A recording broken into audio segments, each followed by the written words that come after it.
nice when we can start out with smiles and fun interchanges.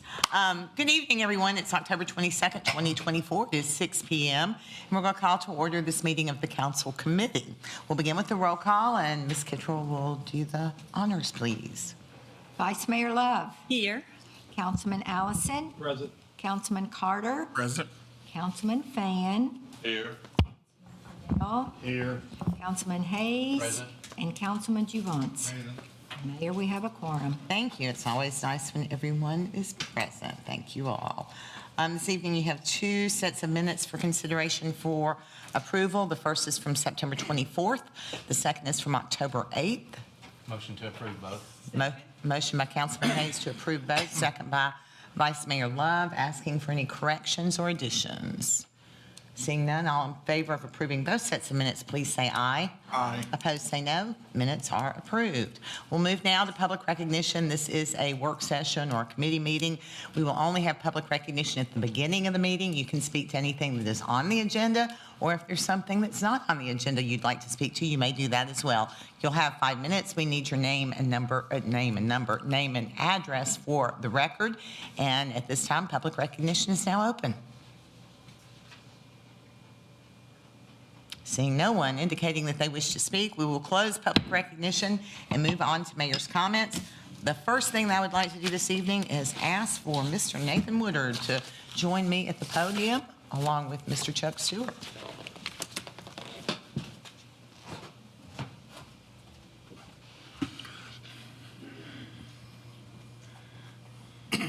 So quite some time ago when this gentleman came to work for the city, Mr. Stewart told me he's going to become a certified building official. And I was like, okay, I mean, I kind of knew about you. I knew you were smart and all the things. And then Mr. Stewart sends me a text a few weeks ago. He passed. And I was like, okay. I wasn't surprised at all. But I have one important question, and that is, are you like the youngest one in the entire world? I don't think so. Not quite. You're not? I don't know. Oh, my goodness. I was curious. I looked it up. It was like 21. So, Oh, yeah. my goodness. Well, we are delighted that you are. Ladies and gentlemen, this is to recognize Nathan Woodard, an employee of the City of Gallatin, working in our codes department. Lots of other good education, but this is real important. This says the International Code Council attests that the individual named on the certificate has satisfactorily demonstrated knowledge is required by the International Code Council by successfully completing the prescribed written examination based on codes and standards then in effect, and is hereby issued this certification as certified building official. So we're so glad that you're with the City of Gallatin. So glad to present your official certification and to say thank you for pursuing it. Thank you for your hard work, your perseverance, the diligence I know that it took to obtain it, and I appreciate your service to our city. I appreciate it. Anything you want to say?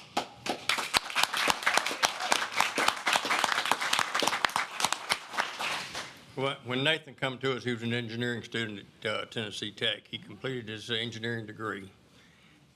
Met with his family and said, I'd like to stay in the codes department. He worked for us part-time all the way through college. And we were very excited to get a young man in. Now it's taken 18 months of testing regimens for him to achieve this. And we're very excited that we have another CBO in the building. We certainly are. Anything you want to say, Mr. Wood? Oh, I just appreciate being able to work here for the city. It's a pleasure. I love helping the city and helping all these contractors and just being a benefit to them. It's a pleasure, so I appreciate it. Well, Thank you. we hope that you are going to attract lots of other young codes inspectors so that we can perpetuate the great legacy that's been built in your department. You want to take a picture? She wants to.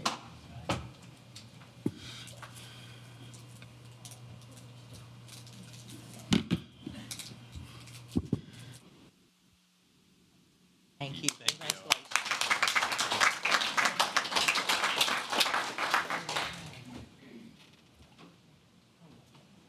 I think that's very cool. I want to congratulate the Gallatin Police Department. Executed 2 golf tournaments last week, one for Shop with the Cop, the other to benefit Charlie Harris's family. So thank you for your work on those. I know it's a departure from your everyday duties, but a lot of your folks do it on their own time, and so many members of this community and our business community supported both causes, and we're grateful to that. It really represents what a caring community that we have. Want to mention that coming up, some very neat things. A trick or treat at Rosemont is going to be Friday the 25th from 5 to 7. Rosemont, of course, is the historic property owned by the city of Gallatin, a neat old house. And the folks that host this trick-or-treating event really do a great job. It's free to attend. You show up with your kids in costume, hopefully, and they'll have a blast. And it's not scary, but they will have the best time. So that's this Friday. Also coming this weekend is, I don't know, I think it may be the 4th or 5th Comic-Con here in Gallatin. And each year, it's Town Square Comics and Town Square Records and Comics, or Comics and Records.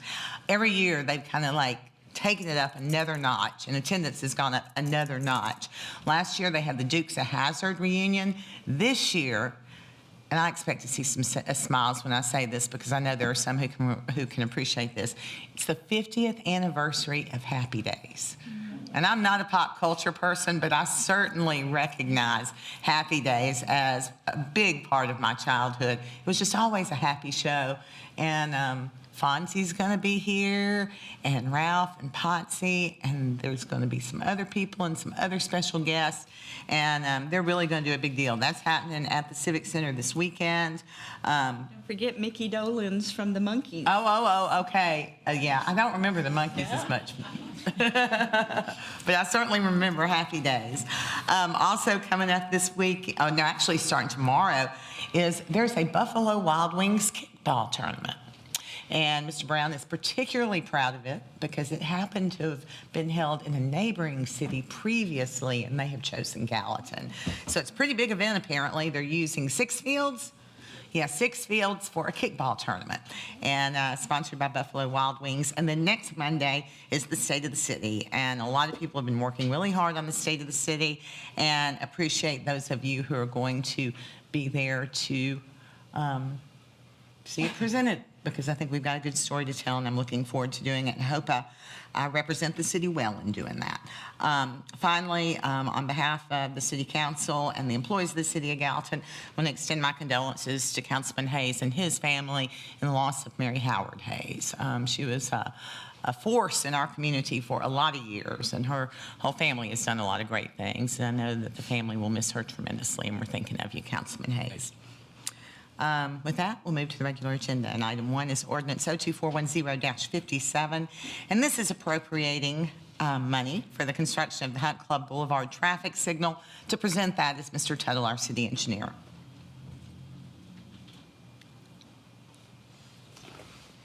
A couple weeks ago, I came up and requested an appropriation of $150,000 to complete the construction of the Hunt Club Boulevard traffic signal.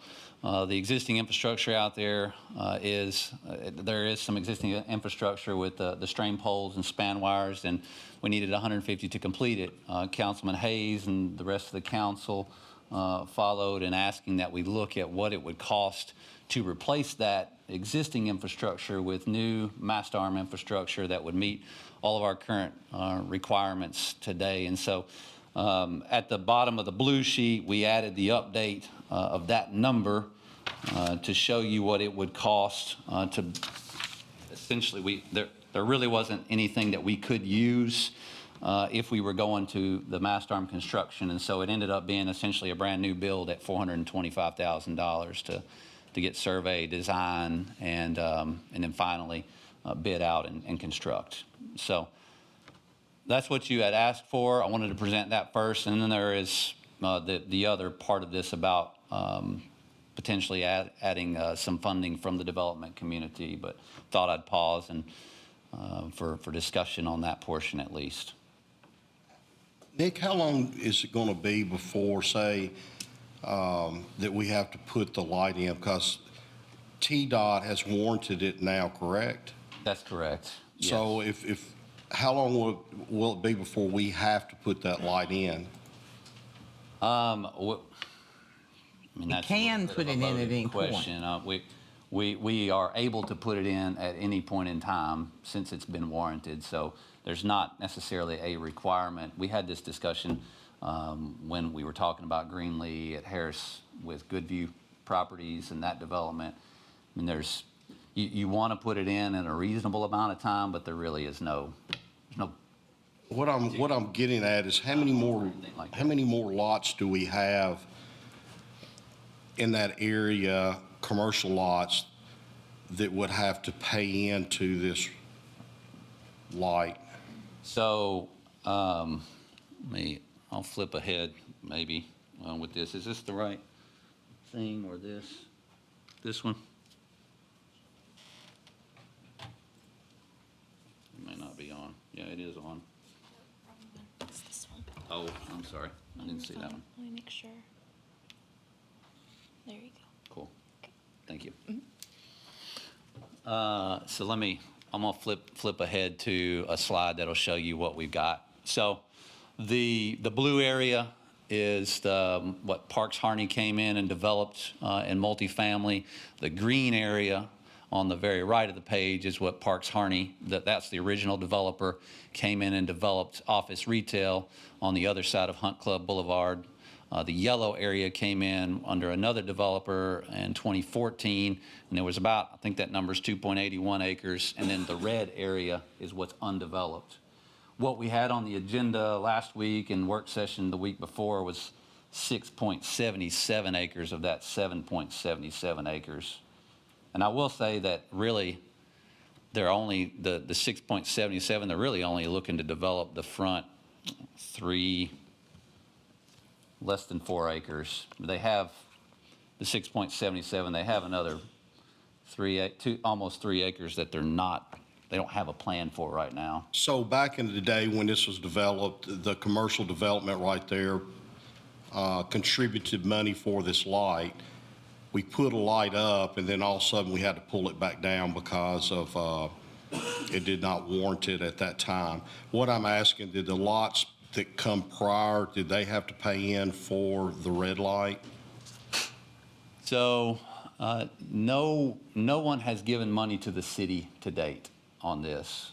What happened was Parks Harney, the original developer, came in and they put up the infrastructure that is out there. They constructed all that you see with the strain poles, span wires. They actually had some signal heads that were put up and some equipment in the cabinet. So there's a signal cabinet out there as well.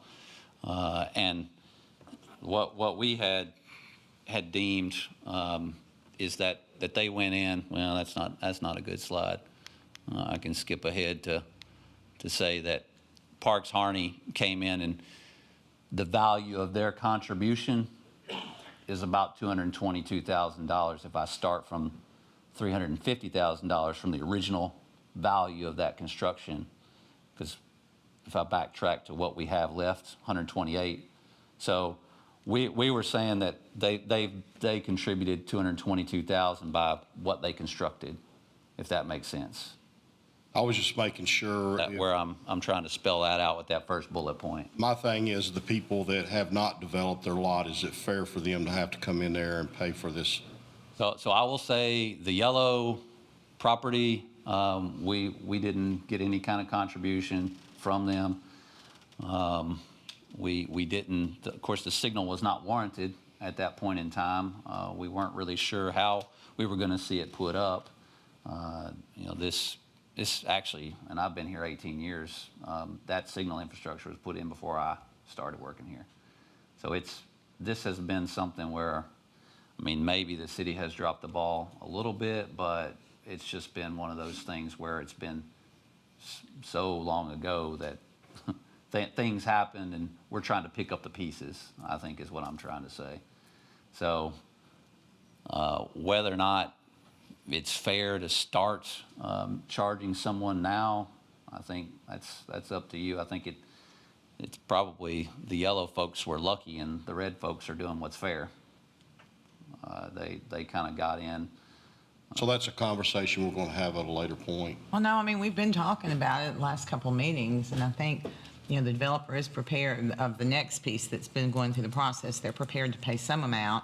They had, and the planning commission agreed to an amount that was less than what we had calculated, but I think the developer has agreed to contribute something to the project. We just haven't agreed on what that amount is. And I do think that's right, because it does certainly increase the impact even beyond what we had, initially planned for that area.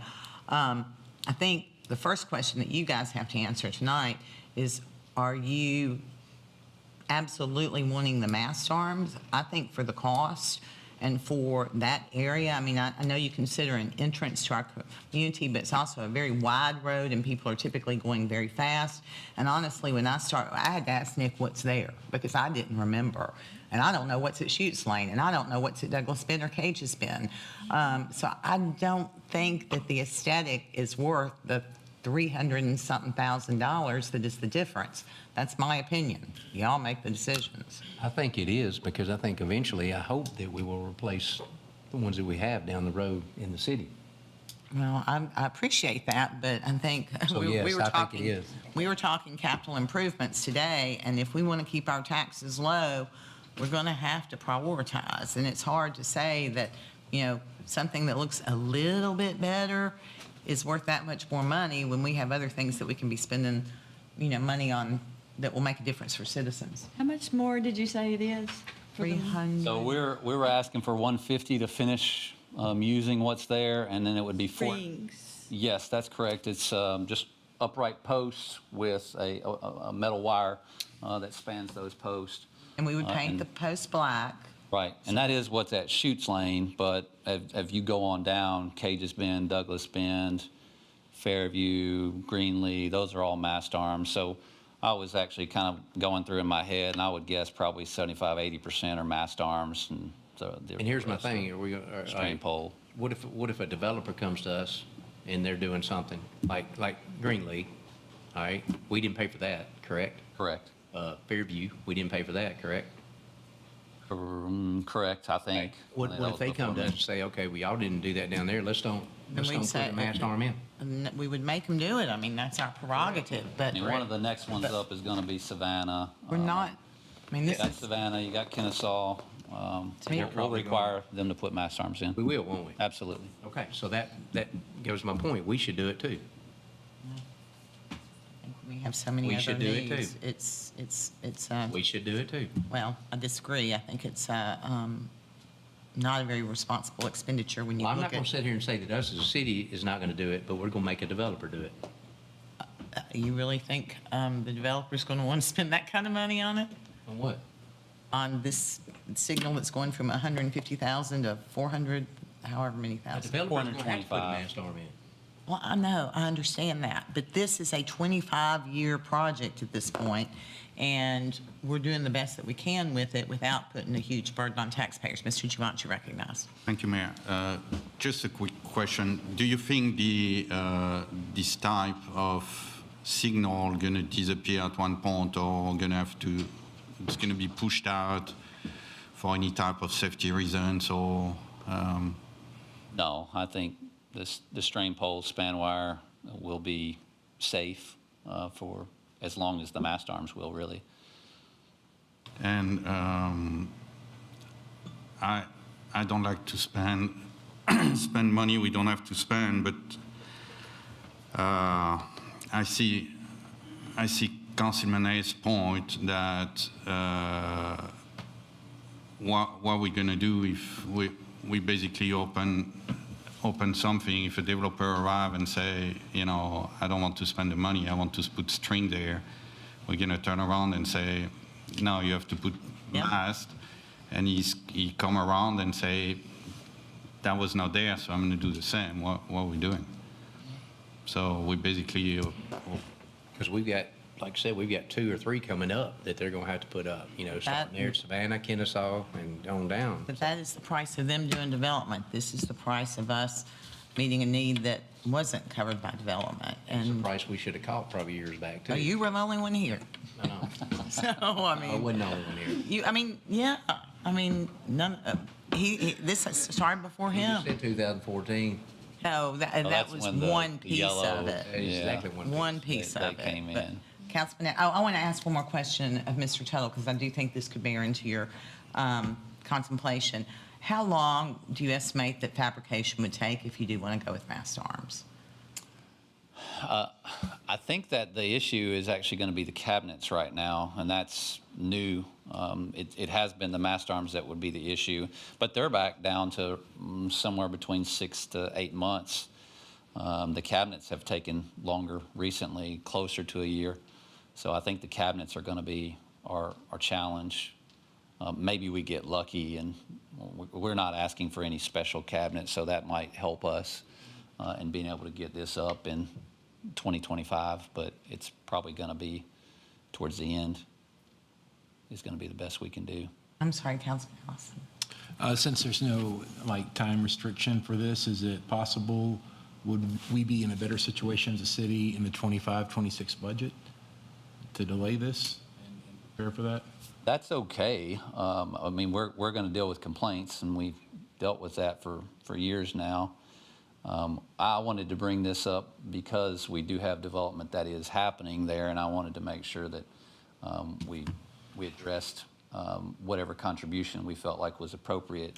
So we could put off the appropriation of the money, but And part of this is a legitimate question. It's not a rhetorical question, just wondering Yeah. how the flow of money, if we'd be in a better situation in the future. Well, I do, and maybe not wait till budget, but I know in the coming weeks that Ms. Nichols is planning to bring the capital improvements to us. And I think that certainly that would help you kind of see what's on the horizon. I mean, because we have a lot of big things. And this is what concerns me, and we're getting ready to talk to you about a really big thing.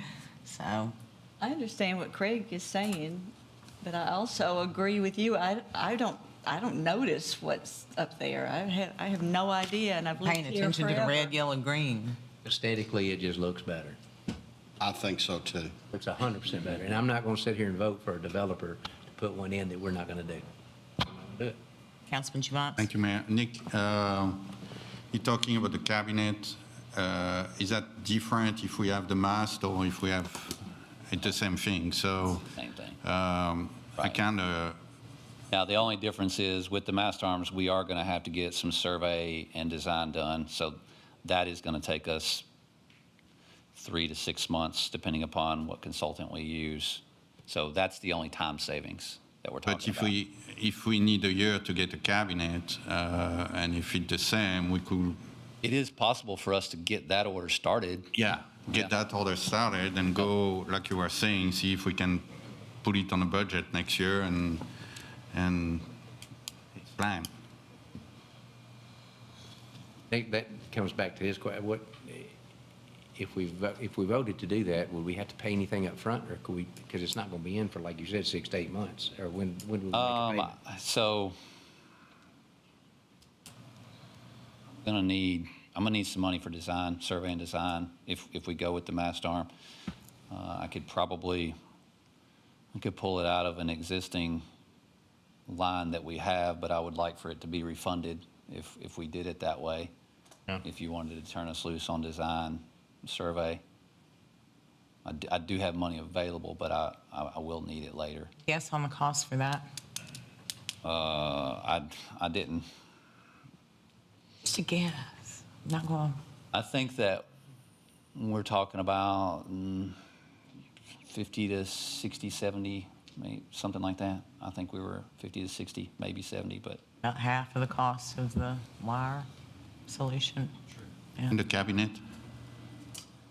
Top of your head? the cabinet itself, I think that's maybe 25, something like that. The cabinet's not a big ticket itself. So I suppose we could appropriate the 150. You have enough to order the cabinet, run engineering, and if we go to the mast, it's already started.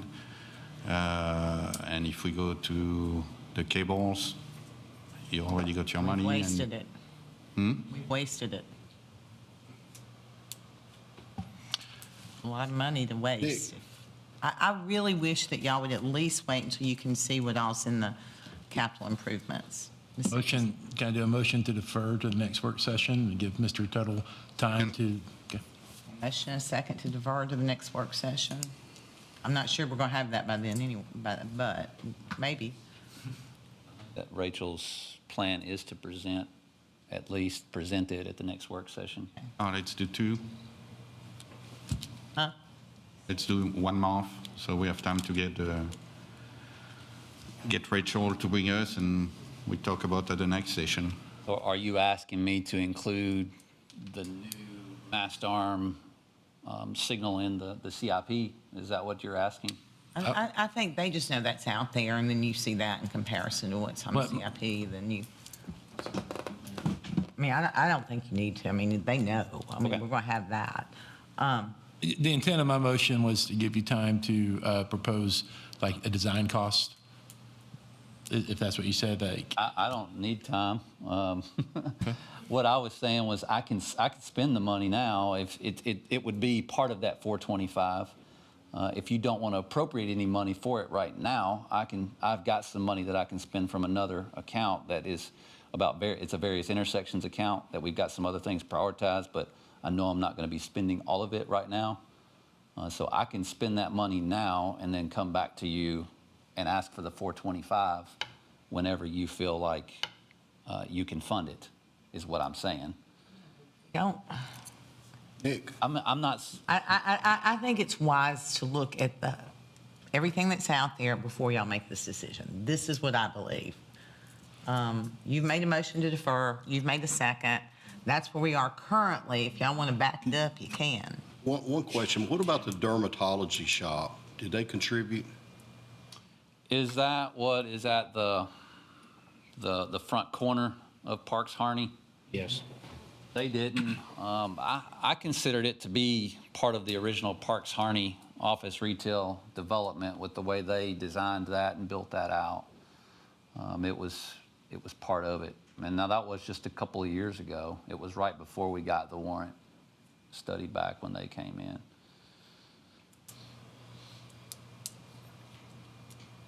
I'd like to So the- drive down through there and see what the difference is because I just don't ever notice the mass versus wires. So I'd like have to a drive through there. Motion and second to defer, so we should be talking about that. I'm fine with deferring. Okay, and you said next work session, you said something about later. I don't, Yeah, because, Mayor, you said you want us to see the capital expenses before, so.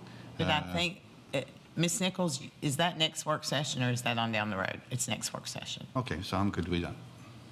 Okay, motion and a second. Any further discussion on deferral? All in favor of deferring to the next work session, please say aye. Aye. Opposed? Thank you. Hey, So- one more question for you. Well, can I? Yeah, go ahead. Can I share about, there's really two issues here. One is about actually appropriating money to fund the construction of whatever it is we choose to do. But the other is with the ongoing development that we have, that we've approved at first reading, but still have a second reading. I do want to give you some information and some numbers to consider there. And I think there is a representative from the development that is here tonight too, if you wanted to hear from him. I don't know if he's prepared to speak, but I think he may be. I've got one more question. When we do developments like this, I know the commercial's not the only reason that's driving or warranting these lights. But back behind this development, you got all those homes back there. That's what's really causing this light to come in. When we started doing this, did we charge anything right there to the residential side of it to warranty this light coming in? That's Andersonville. It's impossible for us to do. Not since- different than Cage's Bend or Douglas Bend. And it's outside the city limits. And let me walk through this, and that may answer your questions, but if you have some, then I'll be happy to go back to it. So funding the Hunt Club Boulevard traffic signal, and we talked about appropriating $150,000, but it could be the 425 if we want to scrap what's there and start. But the expectation was that a portion of this would be refunded by some areas remaining to be developed. And that's required by the 2001 rezoning. So I talked to you a little bit, well, a couple weeks ago about the rezoning, and it was that 48 acres that required The 48 acres was what the traffic impact study was set up on, and that's what required the infrastructure to go in.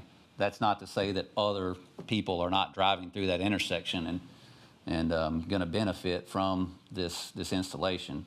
But the traffic impact study required the improvement to be constructed by the rezoning that was granted by the city back in 2001. And we've looked at this. I think we've explained it enough. The only thing that I would point out here that is important that we haven't talked about is that the multifamily area has a full drive access to Nashville Pike, and that's its front door. It has a back door access that goes to Hunt Club Boulevard. It actually connects to Hunt Club Boulevard right there between the yellow and red, and maybe this pointer works, between the yellow and red area right there. So it does have some access to Hunt Club Boulevard and the traffic signal. It's just not its primary access.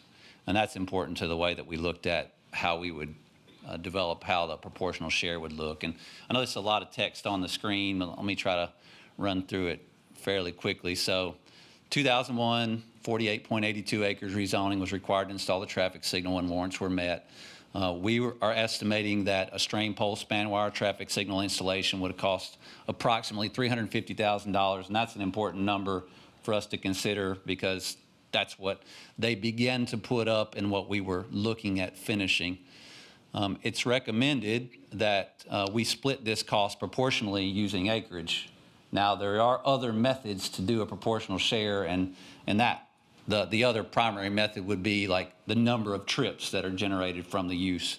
But that is a challenge, especially when you don't know what, in this case, we could do that because almost everything's developed and we know what trips are being generated. But if you're doing this on the front end and, you know, they say, well, maybe it's going to be a hotel, maybe it's going to be storage building. And so you don't know how many trips are going to be generated by that site. But it's a lot easier, simpler, and I think more straightforward up front for developers if you just do it based on acreage because those numbers don't change. So the 18.32 acres that we talked about is the office retail with direct access, and then the 30.5 acres has the full access drive to Nashville Pike with secondary access to the signalized intersection. So if we put that into a formula to create a calculation, the estimated cost, $350,000, so that gives us our dollar, and we look at what the per acre number would be. We talked about the 18.32 on the office retail, and then the multifamily, we divided that number by 2 just because this was really more of a secondary entrance for the multifamily. So when we add all those numbers together, and if we're starting from scratch, asking for proportional share contribution to go towards installation of this traffic signal, that's how it would be split up if we were able to start from the very beginning. So just I thought I would put that in there, but we've looked at that enough now at this point in time. And I did put this slide up a minute ago because I was trying to skip ahead and tell you what the Parks Harney group, what their contribution has been. And we get that $222,000 contribution from them based on the original estimate, $350,000 minus the $128,000 that we're saying will finish the construction out there. And I already said to you that 2014 office retail, we missed a contribution on that site. They developed it without them really contributing to anything. And what's remaining to be developed is 7.77 acres. So all of the remaining property that's to be developed, if we were to collect a contribution from each of them at the number that we're proposing, we would get $81,010. This is just some important things to consider that, like I said, the full responsibility of the traffic signal was on the Gallatin side of the development. And I know the Hendersonville citizens contribute to it, but their rezoning was approved by Hendersonville, and we really didn't have any control over what was happening out there. Office retails are primarily, while the multifamily is secondarily. And then if we're looking at what the 100% $350,000 funded traffic signal looks like, that's how that number would break down. 222 by Parks Harney Investments, 81 by the remaining rezones, and then the city's got to pick up the bag on what's been missed by either not gaining on a couple of acres or just knowing that Parks Harney maybe didn't contribute what they should have if we would have started from the beginning. I guess that's the end. So there is the development that we have that has been passed on first reading and will be considered by you on second reading in a couple weeks is 6.77 acres. There's still 1 acre that is not been part of a proposed rezoning that is in, it's in that red area somewhere right in there. There's 1 acre. The proposed development that is on the frontage, they're showing 6.77, but they're actually only developing the frontage of it, and we would only be collecting when they would pull building permits on these front lots. So the expectation is that they actually wouldn't be even contributing their full amount right away because they're still, well, lot 1, lot 2 total. I didn't add those two numbers together. Lot 1's 1.95 acres, lot 2's 1.87 acres, and those are the 2 lots up front. And then they have a second lot that is back here that we don't know what they're going to do. And that's almost 3 acres, 2.95. So it's almost half of.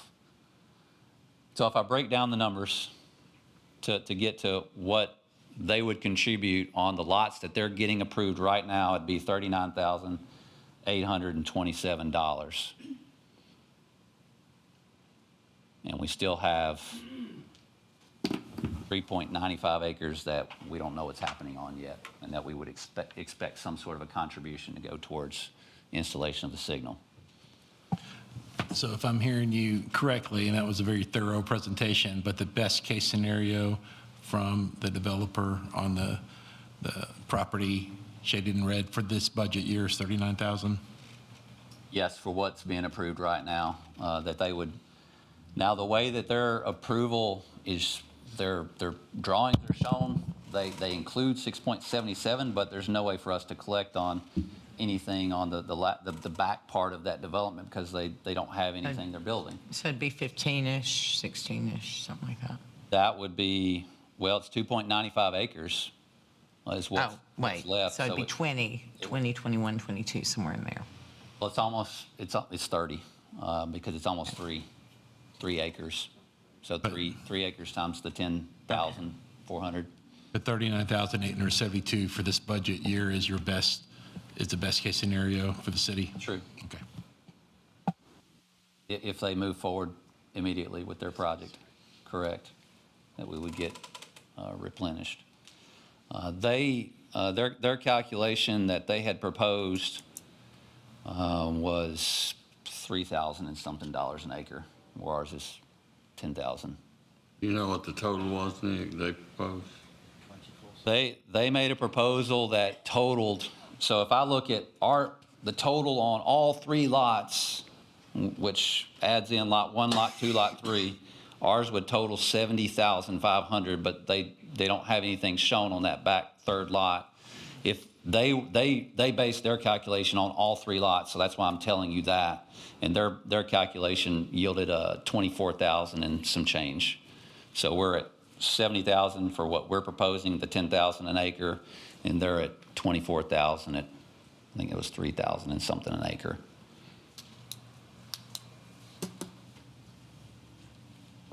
$3,573 an acre is what their calculation that they created yielded.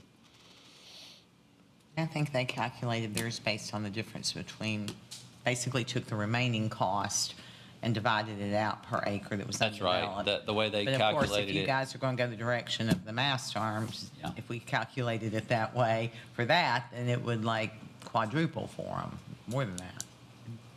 10 times as much. If we reset it, yeah, that changes. Which I don't think is the right thing to do either. I But I don't do think think your that's fair. calculation is fair. Correct. Yeah, I don't think it's fair to try to go back and, retroactively impose that mast arm requirement. Right. Everything you've just described is with the strings, not the mast arms. That is what it's based on because that is what the original developer was required to do. And so my argument for all of this is about the 2001 rezoning. Their requirement was to put this traffic signal up. At that time, the traffic signal was a strain pole span wire construction. And yeah, we are using today's dollars of the $350,000, but that's the estimate that we were basing our numbers on. Hey, did this go through planning? It did. How did the planning They, think about? what they sent to you was the $24,000 total contribution number for the 6.77 acres. That's what their decision is. But it did not feel, I mean, to me, it did not feel right. And there was, and of course, I had heard different information about what the developers were willing to do in the beginning, and it was just, and I knew it was coming here, so I just let it go. So you was the only one that voted, I didn't vote for it, I didn't vote against it, I was just, but the planning commission supports the developers. That's, they. But I also don't feel like That's it's the on planning the commission's responsibility all the time to figure out. They're not so focused on how to pay for stuff. They're more about approving processes, and it was odd for them to even be faced with how should this fairly be divided. I felt like that was more of a council decision. So. And then when you guys first saw it and voted, that was when I was sick and had to leave the meeting, and you didn't hear Nick's presentation on that. You guys just voted on that, so. But Is there a standard that you usually use to do these calculations? what he just explained. Well, I think the main two things, like I said, is either utilize acreage as your number for offsite contribution on the proportional share, or you do trips generated.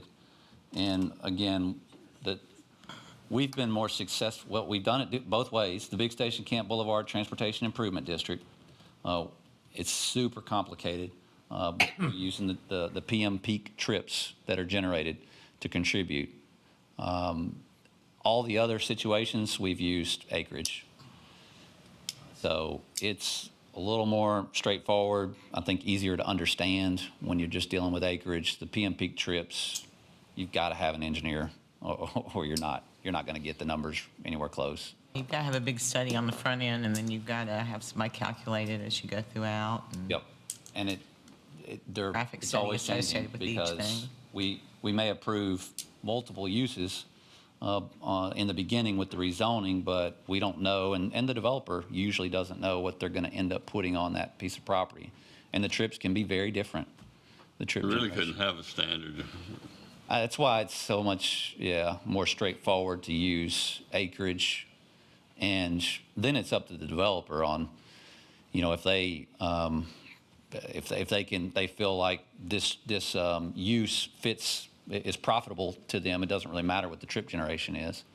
They're going to still have the same kind of contribution. So sometimes it is, a super low trip generation storage facility, and other times it's a C-store, that has lots of trips in and out. Okay.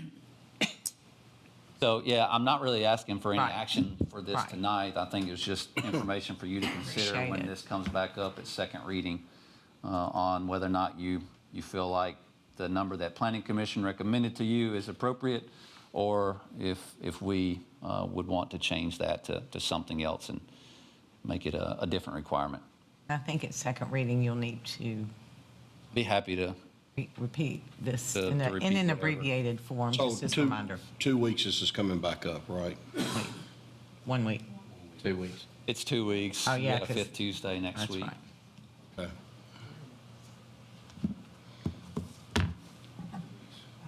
Thanks, Nick. Good deal. Question for you. Yes. Before you go to the next item. There was another red light you and I discussed. What was that? That was, that we were wanting to know about contributing. You asked me about Browns Lane? Is that it? Yep. We don't have to discuss that tonight. I was just wanting to know. I just forgot about it. Yeah. There again. Yeah. That's one I just want to know about, so we can discuss that later. Sounds good. Thank you. Okay, item number 2 is resolution R2410-82, which is a resolution authorizing,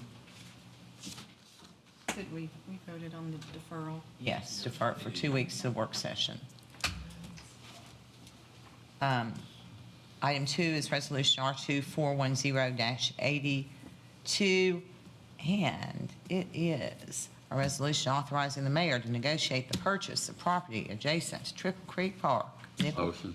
Nick Tuttle, wait a second, listen to what Mr. Tuttle has to say.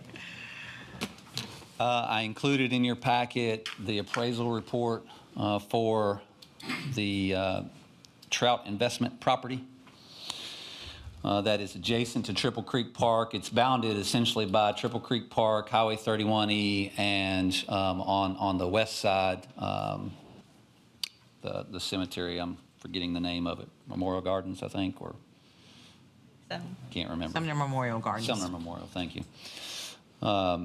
So I do have a little discrepancy in what the total acreage is, and I'm working on trying to get that number, but we'll say around 23 acres, maybe 23 and a half acres. A portion of that property is required to be purchased, and easements are required to be purchased for the Triple Creek Flood Reduction Project. And so there is a portion of expenses that we would pay on the purchase of this property that would get reimbursed by the Corps of Engineers. Now, that project for right-of-way or land purchases is a 65% federal funds, 35% local funds cost split. So I'll just quickly direct your attention to page, maybe you have it in front of you. Probably would have been really good for me to put this on the screen. Okay, hopefully. He means up there. I didn't have. Talking about the field right there on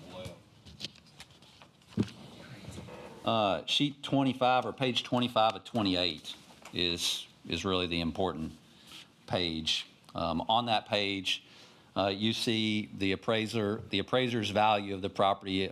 They appraised it with 23.0 acres and appraised it at $90,000 an acre. So the value of the entire tract, according to the appraiser, was $2,070,000. If you skip down a little bit closer to the middle of the page, bottom of the chart, there is a total amount due owner. In that total amount due owner, $687,400, that is the amount due for the property that we need to develop the project for the Town Creek flood reduction. So really, regardless of what we do on pursuing the entire project, we are going to need to look to pay this, and that is funded already through what we've appropriated for this project. So we're prepared to make that purchase. But as we have talked about for a number of years now, the city has shown interest in buying the entire tract, and so the appraiser's opinion for that is a total cost of $2,070,000 at $90,000 an acre. The mayor and I met with the Trout family last week, a week ago today, and shared the appraisal report with them, sat down and just talked through what the process looks like for acquisition of property, and just said that, you know, we would think that it's at least fair for us to begin with an offer of the appraised value. They came back and made a proposal to us that they would be willing to share. They had several little caveats and requests of us that we feel like are all just Very reasonable. small, really normal things, and requested $95,000 an acre. And they didn't really provide any justification for the increase on that, and that's something that we would want. That's part of the negotiation, to talk a little bit more in depth with them about that. But they believe that it's closer to 23 and a half acres. So if I look at 23 and a half acres at $95,000 an acre, I get really close to 2.25 If I look at their calculation, they were $2,229,650 as a purchase price for the property. And there are some, like I said, some details to work out about the actual acreage. And then there are some other closing costs and payback on rollback taxes and different things like that due to the greenbelt status, some other minor expenses that need to be considered. So I think it would be appropriate for you to, Mayor, you may want to. Well, I want to say, first of all, that they really did not want to sell this land, but because we talked about what the vision was, the need to, help property owners throughout the city with the Town Creek flood reduction, what some ideas were for adding on to our parks offerings, which is something that they're very interested in, and then some ideas that they have in other areas on property that they own. They felt like there was an opportunity for us to be good partners, and they've been very generous to the city already. I mean, they've been good partners with the city in lots of other ways prior to this, and so they had unlike any counter proposition we've ever seen, they had some interesting questions of us, but I didn't think anything was unreasonable. I kind of like that, they're excited about things that they might do in the future, and that they're kind of willing to sacrifice something that they wanted to retain for what they think is for the good of the city. We are paying a premium, a fair price for it. Fair I'm not going price. to say, I don't think we're Fair price. being ridiculous on it. So, our fear was that we would meet with them and they would be like, absolutely no, and we would wind up having to go to condemnation on the core part of it, which is not anything we ever want to do. But no, they've been very, very kind and cooperative and had a great conversation and follow-up conversations, several of them since. And so this is where we are now. This is an opportunity. I'd rather spend money on acquiring land than a whole lot of other things, because that's something that will matter to this city forever. And if we can create more and more public space land, I don't think that's ever a bad investment, unless you're paying a ridiculous amount, and we're not here. So, Councilman Giovanni. Thank you, Mayor. You just said the vision for the land. What's your vision for that land? Well, it is more parks offerings. I think, we've heard a lot about the need for soccer fields, but I think that the land needs to be figure out who might pay for that. I'm hopeful that some of these people that are wanting more land for more facilities would be willing to do some of the improvements, and because it's not something that we could go in next week and create a magnificent complex. I mean, again, that's another huge investment, but it could, in theory, be great practice land for teams or potentially tournaments. I don't know. It's in the right location for more parks, for more. I'd like to say that I'm for this. I pass there every day. But in the back of my mind a little bit is the land kind of, a topo on the land, don't it kind of travel up a little bit from Gallatin Road going up? A little bit. A little bit, but it's not going to be challenging in doing a level for what we need without losing a lot, my question. No, I think it's great land to be developed for ball fields. And I know it's premature. You've got enough, you want to have some elevation where you can drain well, and that's the way it's set up. And I know it's awful premature to ask this question, but as far as connectability, or is there a vision of later trying to do a bridge to do another access out on Gallatin Road, or is it going to be challenging to connect into our other park to be able to come out that main entrance right there? We haven't really studied what a crossing of Town Creek to 31E looks like, how much it would cost, and there may be some challenges with creating other flooding issues with putting a structure there, a new one across the creek to go to 31E, but it does set up well where Touchdown Drive extends almost right to the boundary, so that you could extend Touchdown Drive into this area very easily and get access to it immediately. Okay, that was my main question. Thank you. I'd like to make a motion that we send the mayor into negotiations for this piece of property. Say again? Oh, thank you. There was a motion by Councilman Fennell, a second by everybody, I think. One other thing that I do want you to be aware of, they really would like to close before the end of the year. And so that, I'm telling you that because I feel like we could really get, Well, I'll go into my motion then to also direct you to negotiate with possibility of closing before the end of the year. well, and I think what I want you to open the door for is for Mr. Tuttle to have a resolution for the appropriation of funds at the next work session. There is a resolution for that. For the appropriation of the funds in here? I'm in a Well- resolution for the ordinance for the appropriation of the funds, because we talked through with them. So Work the session this resolution week, does then have a 2 blank. readings. The resolution has a blank. The resolution is not for the appropriation. The resolution is Just to authorize negotiate. her to negotiate Gotcha. up to a certain dollar figure. Okay. You have to have an ordinance to do the So appropriation. my question would be, would you be okay with him having an ordinance for the funding? Yes. In the next 2 council meetings? So can that be worded into my motion? Okay. My motion stands. Okay.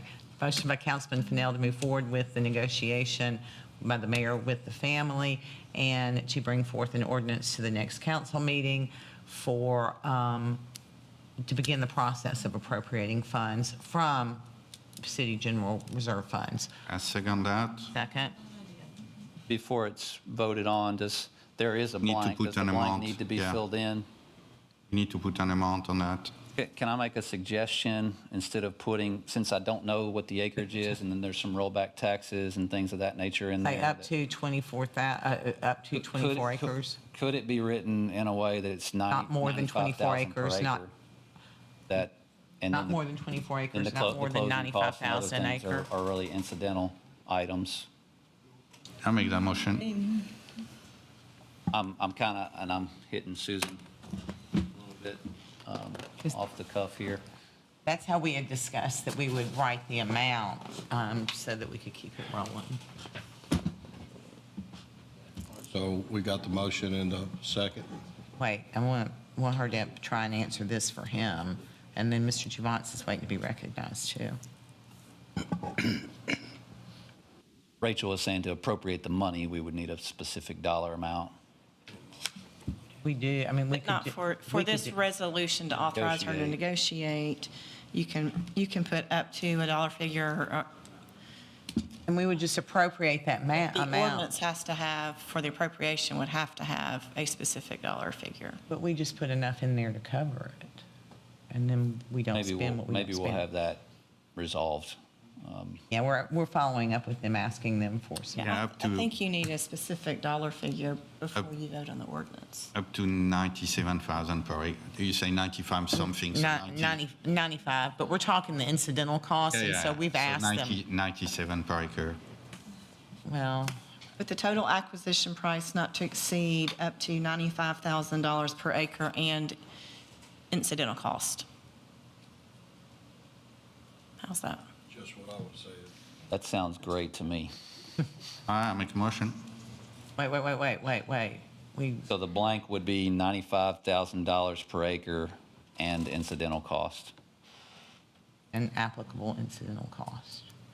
But we're still, We still have to create an ordinance for an appropriation. that's with a part of the specific original amount. motion and the second. We need a vote on You the just have to original have motion. that second. before. No, we're just trying to figure out what needs to be said. But You're taking you your don't have motion to away, figure that right? tonight. If you authorize him to do the ordinance before Yeah, it you're comes gonna to vote on it or council, not. then you'll have that figured out and we'll vote on it then. I mean, all you're telling right now is to draft an ordinance to appropriate the necessary funds. That was all that the motion said. So I don't think you have to tonight say what that amount is. What legal counsel said, ladies and gentlemen. Alrighty. And that way, that gives us some time to figure it out. I think we will be pretty squared by the time we I look at. think what Nick was saying is that, and it's on a resolution, there is actually a blank for you to negotiate.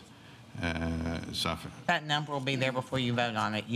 This is to make sure you know it's coming and we're not being non-transparent. You're talking about in the resolution. I'm Just talking one. about that resolution we're That- going to vote on There is Yes, a and so what blank. we said was up to $95,000 per acre and applicable incidental cost. And that was my That will be motion. the, yes. Okay, motion by Councilman Juvance, then Second. second by Carter. All in favor, say aye. Aye. I'm counting that as an amendment. Now we're going back to the regular as amended. All in favor, say aye. Aye. Opposed, say no. Sorry, it's confused, approved as amended. Sorry, it's confusing. We don't do this kind of stuff very frequently. Do you also need a vote to add the ordinance? That was part of his original.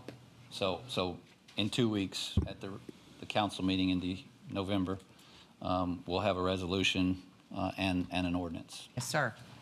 Thank you. Yeah. I may be having another piece of property for your consideration at some point in the not-too-distant future.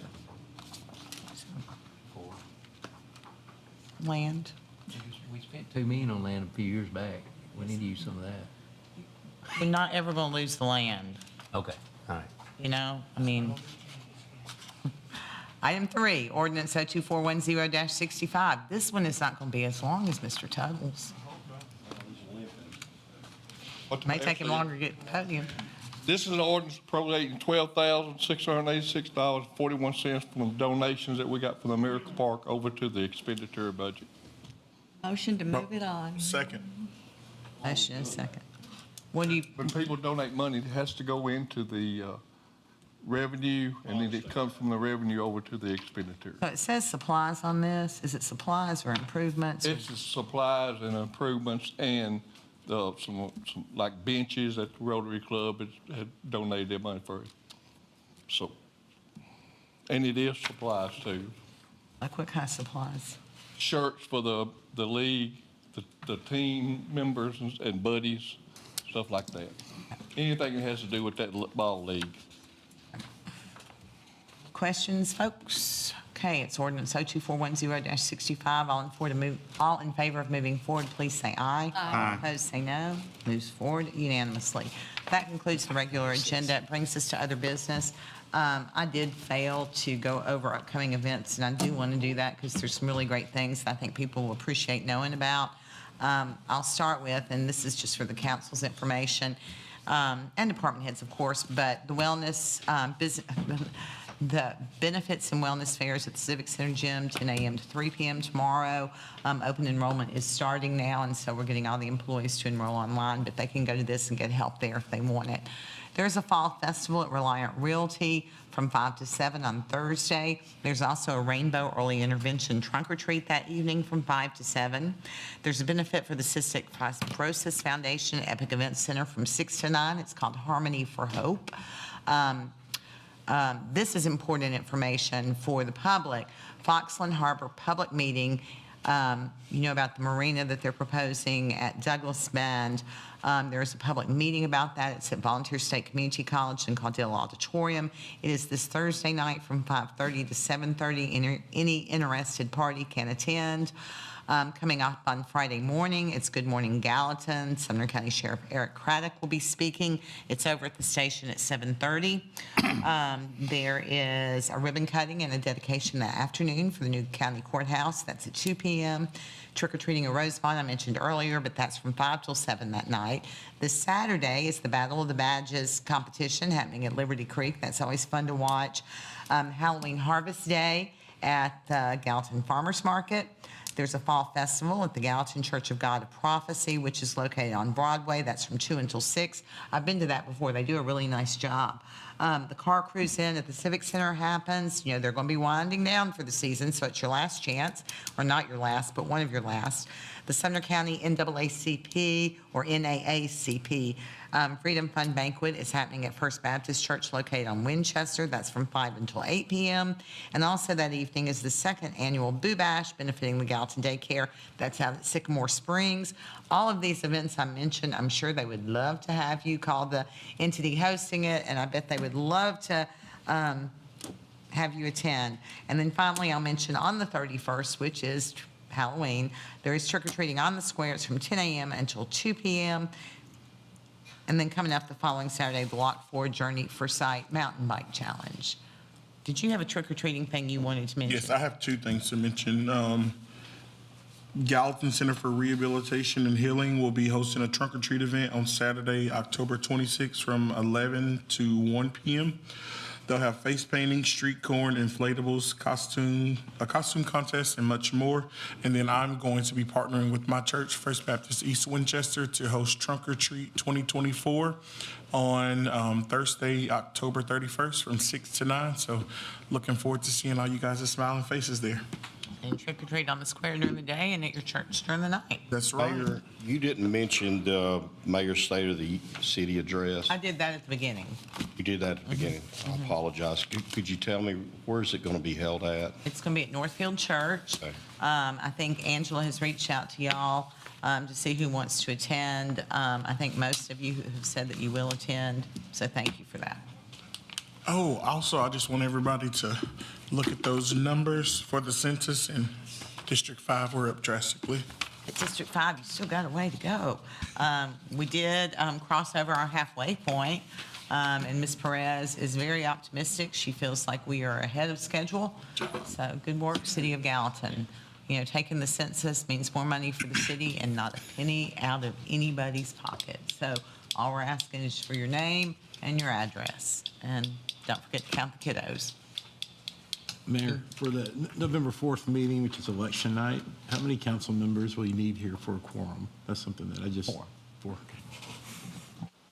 Yeah, depending on the agenda, and we've had really long meetings on election night, but we certainly understand when people can't be here. Election results don't ever seem like they're before 8 o'clock these days. But it is election night. Reminder, early voting is going on now. Hearts of the Pike Church of Christ in Gallatin. The lines have been long. Everyone exercising their rights to vote. You're up to something over there, Councilman Fennell, I can tell. Oh, no, I was just. Any other business, Councilman Javance? Yeah, I'm going to piggyback on Councilman Allison. I got people asking me on my district because we have, and we talked about that last week, and I kind of disagree on where that went on the public hearing. Your district, it's a huge public hearing. My district's a huge public hearing, and people are not going to come for that. And I understand, the staff will say, oh, they can come and speak, but the public hearing is there for that. It's for people to be able to come and speak. And I think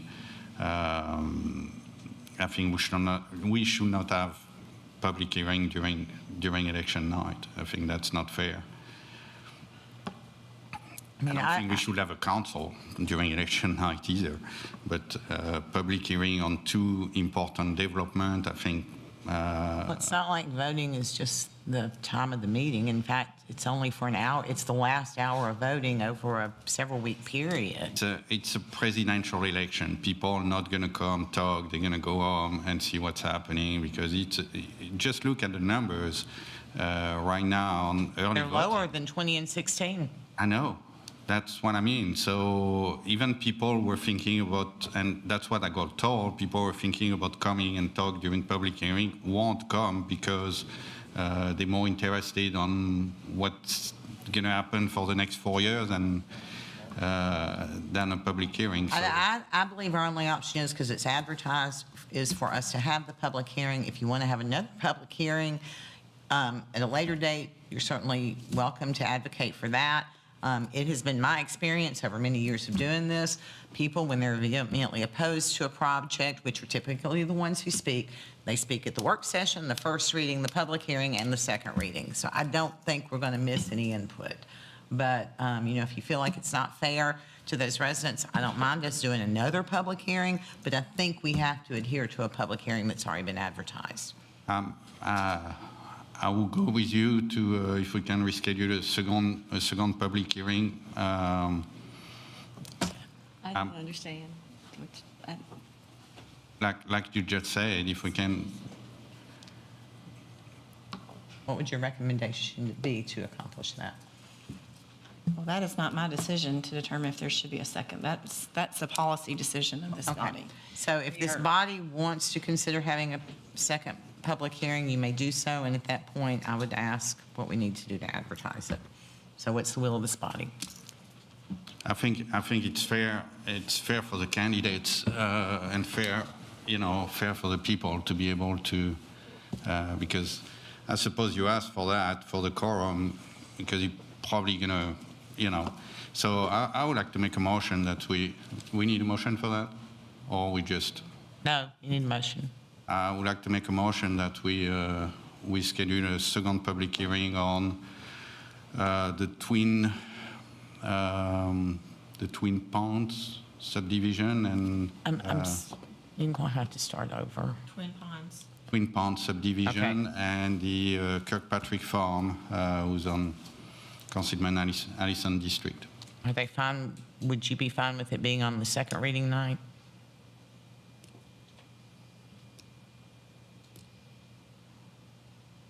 I never agreed with having, and I made it clear all these years, I don't think having a public hearing at the same time as the second reading, because the way I take the public hearing is to get input of the citizen and being able to see what they say and work on that. So not same time as the second reading. Okay, so we're going to have two public hearings and a first reading and a second reading, so 4 options for people to speak, if that's the direction that we go. Motions, so do you know the date on that? Can I'll look pull it at up it. real quick. That would be It'll be November, the 9th. So that would move that to the 19th, and then the 3rd of December would be the second reading. Am I right? Yes, ma'am. And people have told you that they want to come, but they're not going to on election night. Yes, ma'am. I know that I have been here on 3 election nights, and everybody that's sitting up here has been here on an well, I can't say if everybody's been here on election night, but I know that I have. And we've had people in attendance I shouldn't say everyone, because I don't remember what was on the agenda and what wasn't. But anyway, I'm sorry, I digress. Motion, we have a motion for a second public hearing. It would be on, A second. it would be on, no, wait. November 19th.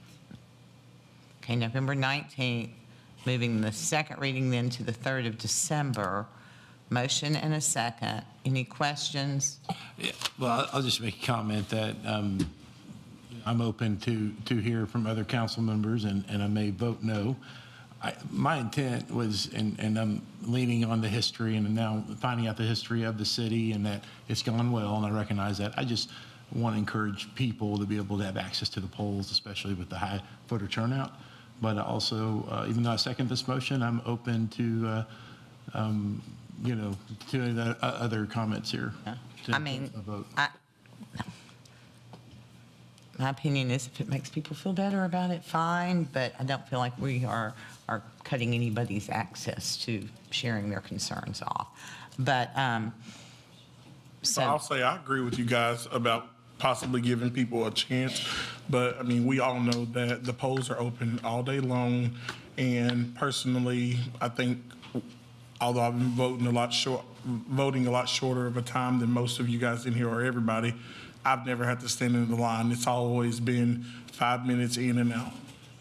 I think So I there don't will be think- lines on election day this year. There typically are in a presidential election. But again, I mean, I'm going to vote before election day myself.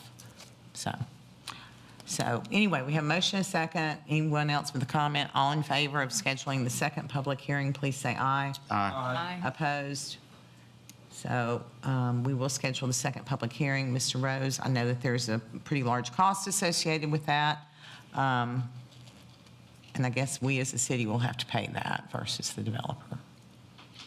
So, I didn't realize that either. I would have, yeah. I wish I would have known that before the. I'm sorry, I would have thought, I thought we, I didn't say anything, I was voting no. do you know what the estimate, what is it usually to run that one? Or something close? I would say our cost is probably about 200. Oh, that's less than I thought. Okay, that's way less than I You- thought. you- I was thinking it was 6 something. Take it out of my check if you want. Just make a Thank you, donation. generous donation. So, okay, all right, yeah, we'll put that But to we just bed. made a good investment, folks. so we'll Any put it other, that way. other business? Any other business? Department head reports.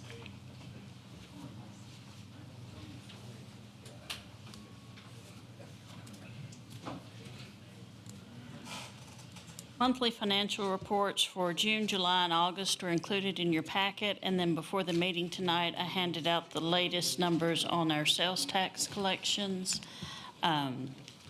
For June 30th, we ended the year with a good balance, more revenue than expenses, but then there are a number of carryover items that we reappropriated.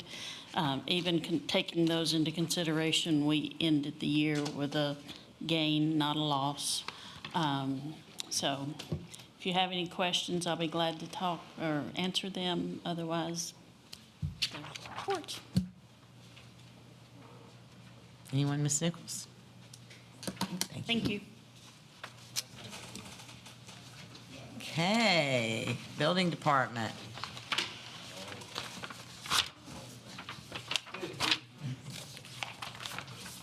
Hey, everybody, got a quick report. So we got the 2023, 2024 fiscal year financial report, annual report. So just want to go over a brief overview. We've got a couple slides, but I'm just going to hit the high points real fast.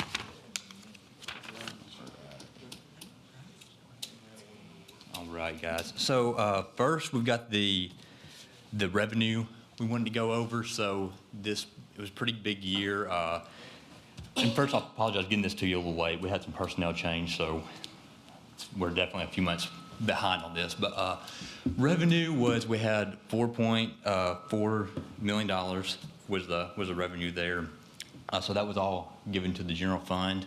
So that was a increase from the last couple of years. But permit-wise, it stayed steady, kind of on par with the past previous years. We didn't have any big major projects. Which is why the valuation there was total for the year was $543 million. So that was kind of good, on par without having those big projects that we've had in the past years. But that's kind of there. You can kind of see the breakdown of the different quarters there, but I'll get into the permit numbers. So permit-wise, it's good. I'll just hit the high numbers. We got 11,646 permits, so that includes building permits, all the different trade permits for the year, like mechanical, plumbing, electrical, everything to do with those homes also. So the total was 11,646, but you can see that close to 50% of those were electrical, 47%. So yeah, there's a breakdown of each of those categories, each of the different quarters in the bottom left there for you, but I won't get into that too far. And then the last section was the inspections. So we had we had 37,304 inspections. The highest number there was electrical by pretty far, was 12,171, but there's the breakdown there of all those. But we just want to give you all a good overview of what the last fiscal year looked like for our department. But any questions I could answer for y'all? Cool, thank you. Appreciate it. Shows that you've been very, very busy. Okay, any other department heads this evening? All right. One more motion, my friends. Motion to adjourn. Thank you, Vice Mayor Love. Second by Councilman Carter. All in favor, say aye. Aye. Opposed? Everyone have a lovely evening. Have a good rest of the week. Don't forget to go vote. And we will see you next week. Share a smile.